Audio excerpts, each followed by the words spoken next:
Exit poll के नतीजे तो आपको याद ही होंगे। लोकसभा चुनाव की वोटिंग के बाद 1 जून को एग्जिट पोल के नतीजे सामने आए थे। लगभग सारे ही एग्जिट पोल के नतीजों में बीजेपी को प्रचंड बहुमत मिलने की उम्मीद थी।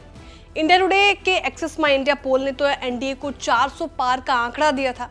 एग्जिट पोल के नतीजों के बाद सोमवार को बाजार सरपट भाग गया। निवेशकों ने जमकर पैसा लगाया।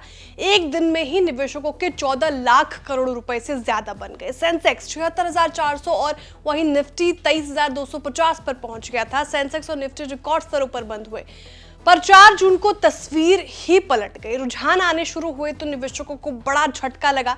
शेयर बाजार धराशायी हो गया। रिजल्ट के दिन शेयर बाजार में हाहाकार मच गया। सेंसेक्स 6,234 अंक तक गिर गया, वहीं निफ्टी 2,000 अंक की गिरावट दर्ज की थी। एक दिन में निवेशकों के 36 लाख करोड़ रुपए से ज्यादा डूब गए। एग्जिट पोल के नतीजों का 4 जून के नतीजों से मेल न खाना निवेशकों के लिए जोरदार झटका था।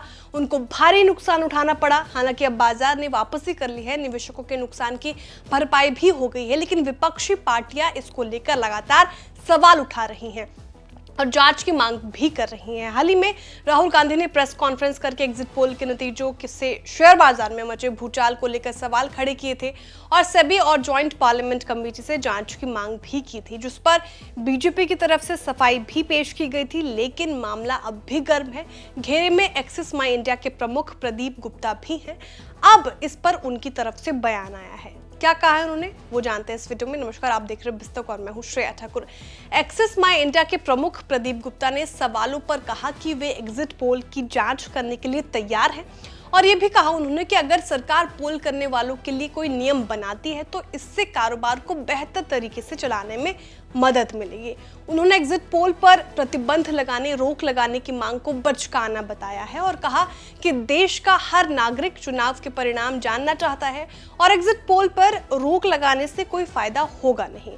उन्होंने कहा कि उनका शेयर बाजार से कोई मतलब नहीं है। उनका कहना है कि उन्होंने किसी FIIs यानी फॉरेन इंस्टीट्यूशनल इन्वेस्टर्स से बातचीत नहीं की, न ही किसी विदेशी निवेशकों के लिए काम किया है, न ही उनके लिए कभी कोई एग्जिट पोल दिखाया गया है।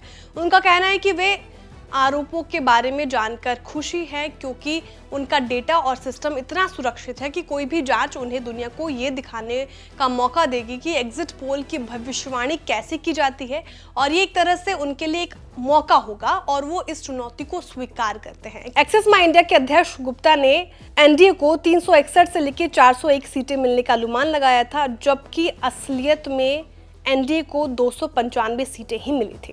अब देखने होगी कि क्या शेयर बाजार में एग्जिट पोल के गलत अनुमान से मचे भूचाल के बाद क्या सच में सेबी या जॉइंट पार्लियामेंट कमेटी इसके जांच के लिए आगे आती है कि नहीं।